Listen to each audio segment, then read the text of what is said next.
I necessarily didn't want to give the data because some people might say, well, you're at 10%, it should be at 15%. Others might say it should be at 5%.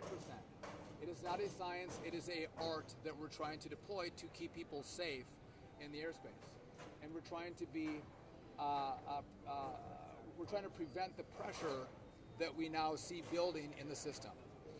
There's a very easy solution. Let's open the government up. Let's pay our controllers and reduce the pressure. That's not happening. The Senate actually is going home this weekend. As many people here can't get home, the Senate goes home. They should be here every day, every weekend, every week trying to find a deal so we can open the government back up. Mr. Secretary. I'm not done. I want to talk to you about the data. So first, some have asked what's happened in the airspace. So a few points that we look at that are sending us in the wrong direction. Right? So number one, loss of separation in the airspace. So that's the minimum distance we keep between aircraft to keep them safe. We've seen breaches, more breaches in regard to that loss of separation. We see more incursions on tarmacs throughout the country. And we have more complaints from pilots about stress from air traffic controllers and more complaints about the lack of responsiveness from controllers. So that data is going in the wrong direction, not in the right direction, which made us make the decision we have to actually take additional measures to reduce the pressure in our system. I want to make one comparison. I'm getting sniped at by some Democrats. I don't like it. I didn't put us in this situation. They did. We were here 10 months ago, and I want to make a comparison only in regard to this. The FAA didn't look at the data to say there were near misses in this airspace between helicopters and fixed-wing aircraft. They didn't see the data. We learned from that. So now I'm looking at the data and seeing pressure, and we're going to take action. The safety team at the FAA reviewed that data. The administrator looked at it. These are the recommendations that have come from the FAA safety team. But you want us to look at what we see with regard to data and make really good decisions to keep people safe. That's what we've done today. I think it's the right decision.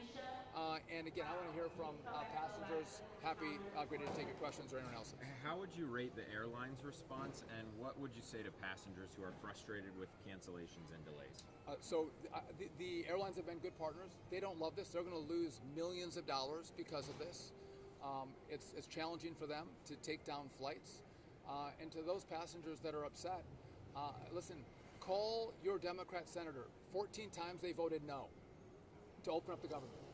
Those in the House that are sniping at me, they voted no to open up the government. And again, you can have votes. There's a process on how this is supposed to work in the Congress. Shutdowns are not the way you get your will and your way if you've lost elections. You introduce bills, you debate, you vote. That's what you do. And if you can't get what you want, you don't shut the government down and inflict this pain on the American people. Yes. At what point should passengers expect international flights to open? I'm sorry, what's that? At what point will international flights be open? So international flights are not going to be impacted, and there's a reason for that. I appreciate the question. We have international agreements that we abide by. And because of those international agreements, I'm not going to impact those international flights. And because if I do, what will happen is we have other countries that are waiting to have a breach of those contracts from the U.S. so they can cut down American flights. And that would have a very long-lasting impact on our ability to send travelers from the U.S. to those partnering countries that have the agreements. When we spoke on Wednesday, we talked about 10% as the number. I asked you, did you think about doing a lesser number? You guys ended up going to 4%. If 4% is the work today, could you increase it even more than 1% daily? Could we see it go up more? That's a great question. So we had talked about 10%. Yep. As I reviewed that with the safety team at the FAA, they said the safest way to do this is to get to 10%, to do a step approach. And do it, we're doing it at 4%, and then as you see, 4 days later we do 2 days later we do another 2, and then 2 days after that we're at 10%. They thought, from the safety team and the administrator, that was the best way to do this and the safest way to do this, which is why that's what we rolled out. Secretary, can you talk? Can you clarify if it's 10% across all flights across America or 10% impact on the 40 airports that you have? It's a 40 airports. So we're doing 10% on the 40 airports. That's where we saw the most pressure. So how many flights per day is that? Because it's not 4,500, right? It's going to be less than that. So it's going to be 4% today in regard to those 40 airports, and again, we're going to step ladder that up to get to 10% next week. The exact number I can't give you, and I don't want to see the disruption. I don't want to see the delays. Now, there could be a benefit if I can get the controllers to come back to work. I asked the head of the Air Traffic Controller Union to reach out to his controllers, to ask them to show up. It is their jobs. If they start coming to work, we may have the same experience we had in Newark. We had delays and cancellations in Newark in the early summer. We reduced the capacity, and then the flights were on time, right? We had less cancellations, less delays. It was the most on-time months we had in Newark ever. So that could be an outcome of what we're doing. And we'll see probably more people on less flights, which means less pressure on control. Sir, have you spoken to the president today? Any expectation he has in the middle of this tense situation across the country? So I haven't talked to the president today, but I've talked to the president. I've talked to the White House. They're fully read in on what we're doing. And when I look to the safety team, the White House also looks to the safety team to help us make the right decisions, to do the best we can to keep people safe. But there's an easy answer. There's an easy answer. Open up the government. Stop this. And by the way, when I was in Congress, we had shutdowns. I stayed here for a month. I didn't fly home. I sat in my office, working on deals, working on solutions. Why are senators going home? If you can vote 14 times to keep the government shut down and create this gridlock in our airports, and you're going to go home, they should sit here. Like Americans sit in airports, they should sit in their offices. They should sit in the Senate and figure out how they're going to come up with a deal to open this back up and not use the American people as leverage. You had a question? Can you talk about the morale of the air traffic controllers right now? Obviously, long hours, some are not coming to work, unpaid for the last couple of weeks. What's the morale like? So listen, you don't get paid.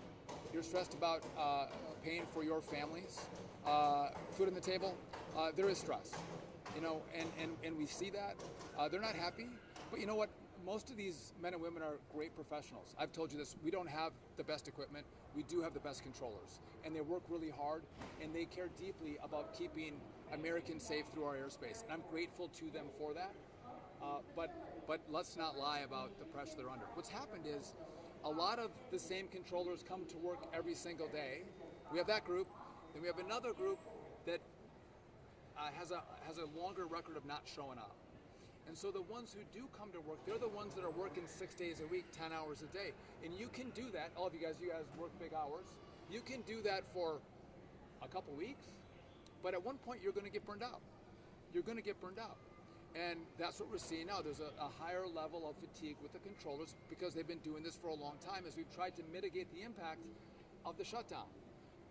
But now when we see numbers go in the wrong direction, the data go in the wrong direction, we have to take preemptive action to meet our obligation. First one is keep the airspace safe. That is the first job we have. And by the way, at DOT, we do a lot of things. This is the most important, and that's why we're taking the action today. I'll do one more question. Even if the government does reopen next week, when could we start to see flights resume as normal? Could this spill into Thanksgiving and the holiday season? It's a great question. If the government opens on day one, will I see an immediate response from controllers? No, the union is telling me it's going to take time to get them all back in. Okay, I don't wish this was the circumstance in which I was dealing with. So I imagine as we see the data change and more controllers come to work, we are as quickly as possible going to take these restrictions away. That's the best approach. But we have to look at how many controllers come to work. And how long that takes after the government opens back up. And here's what's hard for us. It's not one tower. It's not one TRACON. It's not one community. One day it's LA. The next day it's DCA. Then it's New York, and then it's Orlando. It's not the same place every single day. But we do see these staffing triggers, which means more controllers calling in sick. And there's no rhyme or reason to it, which is why we are taking this action to reduce the pressure. And again, hopefully, what we're going to do today is going to make sure the airspace is safer than it was as we go through this shutdown. And so my last message is I'm going to go talk to passengers. My message is enough. You've inflicted enough pain on the American people. What I hope those who vote to keep the government shut down will come to an airport, and they should introduce themselves to the travelers and ask them if it's worth it. Is their delay worth it? Is their cancellation worth it? And I think the resounding answer to that will be no. And so open it up and go through the process that our founders set up for us, which is debates and votes. With that, thank you all. I appreciate you coming up. Thank you, guys. Secretary. Sir.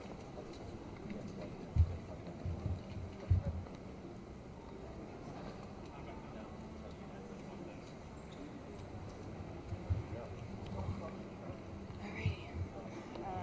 Go. Chicken's heavy. Yeah. Here we go. Cool. Thank you. Good stuff. Probably have to redo Noon Look Live. Oh, yeah. Yeah.